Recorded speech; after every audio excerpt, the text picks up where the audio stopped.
میرے حبیب کریم سید عالم صلی اللہ علیہ وسلم نے فرمایا، اللہ کریم نے بندے کو، مخلوق کو پیدا کرنے سے پہلے جو تحریر سب سے پہلے لکھی تھی نا، اللہ نے اپنے پاس جو جملے سب سے پہلے لکھے تھے بندے بنانے سے بھی پہلے، وہ فکر یہ تھے کہ ان رحمتی سبقت اعلی غضبی، رب کریم نے لکھا تھا بے شک میری رحمت زیادہ ہے، میرا غضب زیادہ نہیں ہے۔ اس نے لکھا تھا کہ میری رحمت ہمیشہ میرے غضب پر غالب رہے گی، غلبہ رحمت کا ہے۔ سنیں بڑی پیاری حدیث، بڑی خوبصورت حدیث، کنز المال میں دیگر کتب احادیث میں ہے۔ حضرت ابو ہریرہ رضی اللہ تعالیٰ عنہ فرماتے ایک بابا جی نبی پاک کی بارگاہ میں آئے، اور جب وہ واپس جانے لگے تو میں نے عمر پوچھی تو عمر تھی 96 سال۔ کہتے ہیں بزرگ جب آئے نا تو یہ بھویں جو ہے نا ان کی سفید ہو کے تو یوں آنکھوں پہ آ گئی، بڑی چھڑی بابا جی نے پکڑی ہوئی اور دونوں ہاتھ پکڑ کے نا چھڑی کے اوپر جھکے ہوئے ہیں ایک جانب، قربان جاؤں۔ کہتے ہیں جب وہ بزرگ مسجد میں داخل ہوئے تو میرے رسول نے کھڑے ہو کے استقبال فرمایا، کھڑے ہو، اور نبی کریم صلی اللہ علیہ وسلم نے آگے بڑھ کے بابا جی کو بازو سے پکڑا اور بٹھایا۔ حضور بیٹھ گئے، کہا بزرگوں کیسے آئے ہو؟ تو کہتے ہیں وہ بابا جی بات کرتے تو آنکھ کھول کے پہلے حضور کا چہرہ دیکھتے، پھر وہ بات کرتے تو ان کے لب و لہجے کے اندر بڑی پریشانی، بڑی تکلیف، بڑی مایوسی۔ عرض کرنے لگے یا رسول اللہ، حضور زندگی ساری گناہوں میں بیت گئی ہے، حضور غلطیاں ہی غلطیاں، یاد ماضی عذاب ہے، یا رب چھین لے مجھ سے حافظہ میرا۔ اے اللہ کے رسول بڑی لمبی فہرست ہے، پاپ ہی پاپ ہے، کالے سیاہ دفتر ہے۔ یا رسول اللہ صلی اللہ علیہ وسلم جب پلٹ کے دیکھتا ہوں حضور مجھے نیکی دکھائی نہیں دیتی۔ حضور اس عمر میں آپ کا ایک صحابی ملا ہے، اس نے بات سمجھائی ہے تو تھوڑا خیال آیا ہے، لیکن یا رسول اللہ صلی اللہ علیہ وسلم اب میرا وجود بیکار ہو گیا ہے، حضور بوڑھا ہو گیا ہوں۔ تین باتیں کہیں بزرگوں نے اور نرالی کہیں، کہنے لگے یا رسول اللہ صلی اللہ علیہ وسلم، حضور اب تو میری کمر بھی سیدھی نہیں ہوتی کہ میں نماز ہی صحیح ادا کر سکوں، بوڑھا ہو گیا ہوں۔ یا رسول اللہ صلی اللہ علیہ وسلم اب میرے اندر طاقت نہیں کہ میں محنت مزدوری کر کے صدقے اور خیرات دے سکوں۔ یا رسول اللہ صلی اللہ علیہ وسلم اب میں تلوار لے کے جہاد بھی نہیں کر سکتا، حضور نہ میں لمبی نمازیں پڑھ سکتا ہوں، آقا نہ میں صدقات و خیرات دے سکتا ہوں، محبوبہ نہ میں دین کے لیے کوئی جہاد کر سکتا ہوں، بیکار وجود ہے، بیکار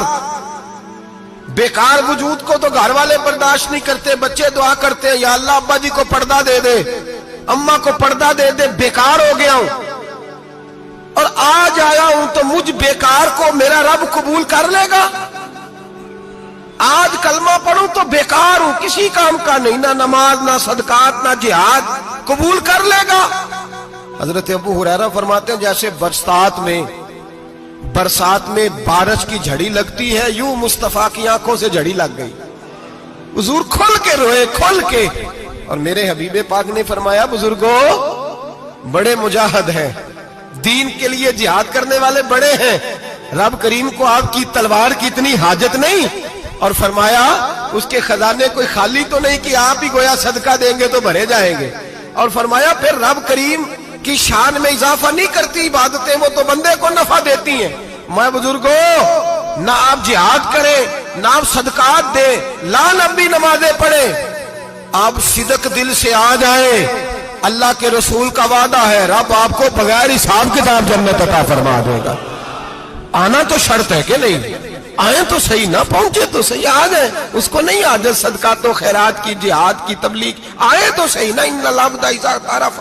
ثم تاب تاب اللہ علیہ، میرے حبیب نے فرمایا بندہ جب رو کے کہتا ہے نا یا اللہ غلطی ہو گئی معاف کر دے، فرمایا میرا مالک اسے فوراً ہی معاف فرما دیتا ہے۔ تو آ تو صحیح، تو آتا ہی نہیں، تو آ ہی نہیں رہا، تو گھر میں بیٹھا ہوا ہے، تو سویا ہوا ہے، تو دکانداری کر رہا ہے، تو پیسے گن رہا ہے، تو آیا ہی نہیں، آ تو صحیح۔ بلکہ میرے نبی پاک فرماتے ہیں جب اللہ پاک کا بھاگا ہوا غلام آتا ہے پھر تو اللہ زیادہ راضی ہوتا ہے، پھر تو اللہ زیادہ راضی ہوتا ہے، زیادہ راضی ہوتا ہے، تو آ تو صحیح، پہنچ تو صحیح۔ بلکہ صوفیاء تو اور بات کرتے ہیں، وہ کہتے ہیں تو کبھی بھول کے بھی رب رب کرے تو اللہ تو اسے بھی قبول کر لیتا ہے، بھول کے۔ ملا رومی کہتے ہیں بنی اسرائیل کا بندہ ہے،